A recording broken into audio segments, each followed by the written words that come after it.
Today we'll be taking a look at the mother-in-law's tongue, or better known as the snake plant. This plant is recognized as a welcome, verdant companion in the home.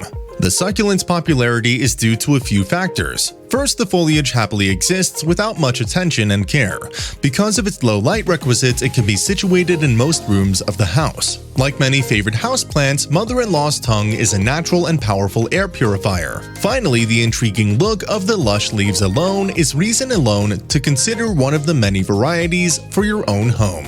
Previously identified as Sansevieria trifasciata, the snake plant now bears the binomial name Dracaena trifasciata. The plant species is native to West Africa and Southern Asia, and accustomed to mostly tropical climates. It will tolerate a vast range of conditions though, provided the ambient temperature is warm. Some varieties will gladly grow to 8 inches outside under the sun.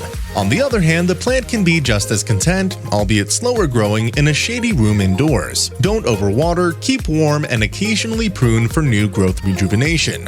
Attention to these tasks should be enough to keep the plant thriving. A few more detailed tips on maintenance and growth habits will be helpful.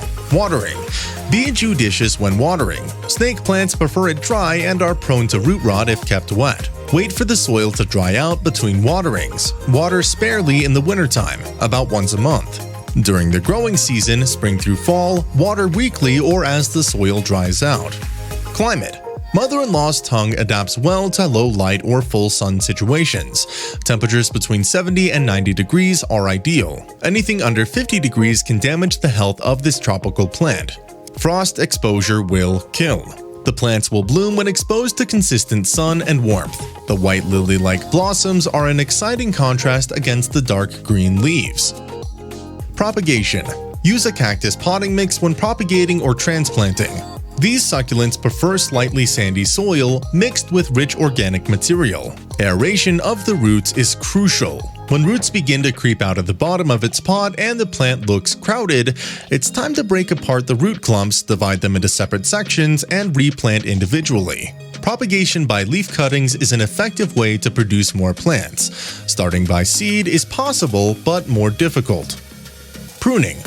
Using scissors or a sharp knife, cut leaves off at the soil line when they become overgrown or damaged. Customize the height and shape of your plant and encourage healthy, new growth.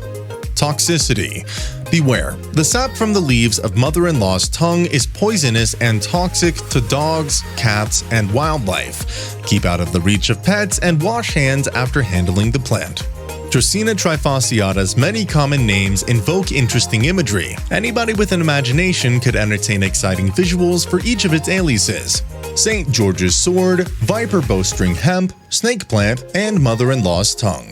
The plant's value as an interesting and ambient force of life can't be overlooked. This unique tropical plant can act as a beautiful indoor air cleanser or as a flowering cactus-like plant in hotter climates.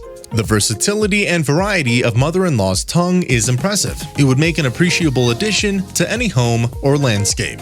I hope you enjoyed the video. Don't forget to tap the like button and subscribe, and don't forget that life is better when you garden.